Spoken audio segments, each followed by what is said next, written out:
Hi everyone. हे जे बंदर तुम्ही खिडकीमध्ये बघताय तो नाश्त्याची वाट बघत आहे. आज जायचं होतं बाहेर, म्हणजे आम्हाला स्कूलला जायचं होतं. आज प्रोग्राम होता तर आम्हाला तो अटेंड करायचा होता. आणि इकडे बनवलेलं होतं, मी सकाळी जायचं म्हटलं की नाश्ता करून निघावं लागतं, त्यामुळे मग इकडे मी बेसन पराठा बनवलेला होता. आणि छान असं सॉसने, टोमॅटो सॉसने त्यावर स्माइली फेस करून त्याच्याकडे म्हणजे पटापट खाल्लं पाहिजे त्याने, म्हणून मी मग ती प्लेट घेऊन त्याच्याकडे गेले आणि त्याला दम देऊन सांगितलं की हे पटपट फिनिश करायचं आहे, आपल्याला स्कूलमध्ये जायचं आहे आणि तू पटपट आवरलं नाही की मग मी घेऊन जाणार नाही. मग त्याला हा कॉन्फिडन्स आहे की आई जे बोलतं ते करणार. मग त्याचं पटपट आवरणं सुरू होतं. म्हणजे तसं तो खूप स्लो खातो, पण आज तरी तो एका गृहिणीने बाहेर जायचं म्हटलं की तिला सगळं आवरून जायचं असतं. कारण की आता जर आवरलं नाही की मग तिकडनी आल्यानंतर तिलाच आवरायचं असतं आणि मग ती डोकंदुखी असतं. कधी कधी थकलेलं असतं माणूस, तर इच्छा होत नाही करायची काम. तर मग आधीच आपण जायच्या आधी जरा पटपट आवरून घेतलं आणि पडेल ते हाताला काम पूर्ण करून घेतलं तर मग एनर्जी पण थोडीशी वाचतं आणि तिकडून आल्यानंतर रिलॅक्स पण असतं. इकडे तसंच मी भांडी आणि आंघोळ वगैरे आवरून घेतली होती. प्रोग्राम आहे म्हटल्यानंतर मग सुट्टी आहे स्कूलला, त्यामुळे मग सगळे त्याचे जे स्कूलचे युनिफॉर्म होतं ते धुवून घेतलं आणि मग इकडे कपड्यांना मग चिमटे वगैरे लावणार होते. कारण की वारा इतका सुटतो की मग कपडे उडून जातात. त्यानंतर खाली आलो, त्याचंच म्हणजे जो घालायचा होता तो ड्रेस काढला, पण त्याला इतका चाळामोळ्या पडलेल्या होत्या. मग त्याला इस्त्री करून घेतले आणि त्याची पटपट तयारी आवरून दिली. कारण की मी टी शर्ट घातलं होतं की त्याला असं वाटलं आई तयार झाली आणि माझी तयारी करून दिलेली नाही, तर मग आई नेते की नाही, मग म्हणून मग हे सगळं चाललेलं होतं. अहो, कोणी बालपण देता का? बालपण कुठे हरवलं आहे?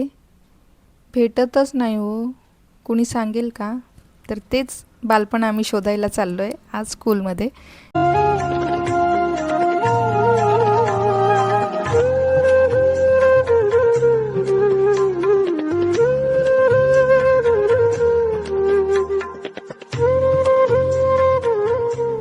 बालपण म्हणजे मौल्यवान खजिना. या आठवणी आयुष्यभर सोबत राहतात आणि कठीण काळात ताकद देतात. तसंच मग या आठवणी साठवण्यासाठी मग आम्ही स्कूलला पोचलो. त्यानंतर मग इकडे छान असं ग्रीन कार्पेट टाकलेलं होतं आणि त्यावरून जाण्याची फिलिंग खूप मस्त होती. कारण की त्याची फ्रेंड आणि त्याची आईसुद्धा येत होती. आज होतं विंटर वंडरलँड स्कूलमध्ये. आणि विंटर वंडरलँड म्हणजे काय, एक सुंदर बर्फाळ ठिकाण, तिथे क्रिसमस सेलिब्रेट होतो, तिथे स्नो पडतो, स्नोचे छान बर्फ वगैरे घेऊन एकमेकांना मारायचं, असं इमॅजिनरी जग ते आपण फॉरेन कंट्रीमध्ये बघत असतो, ते आपल्याकडे पडत नाही. तर मग इकडे ते सेलिब्रेशन करायचं म्हणून स्कूलमध्ये छान अशा त्या संदर्भातल्या ॲक्टिव्हिटीज घेत असतात. आणि जिथे प्रत्येक ॲक्टिव्हिटीमध्ये काहीतरी वेगळेपणा असतो आणि ते मुलांना एक्सपिरियन्स करायचं. तो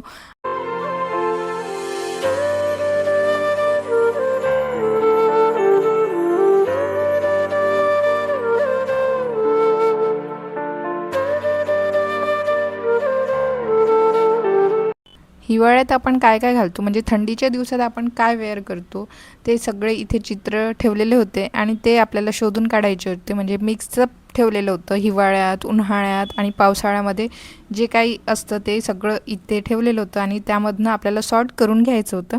तर हे तिकडे चाललेलं होतं कुल्लूचं.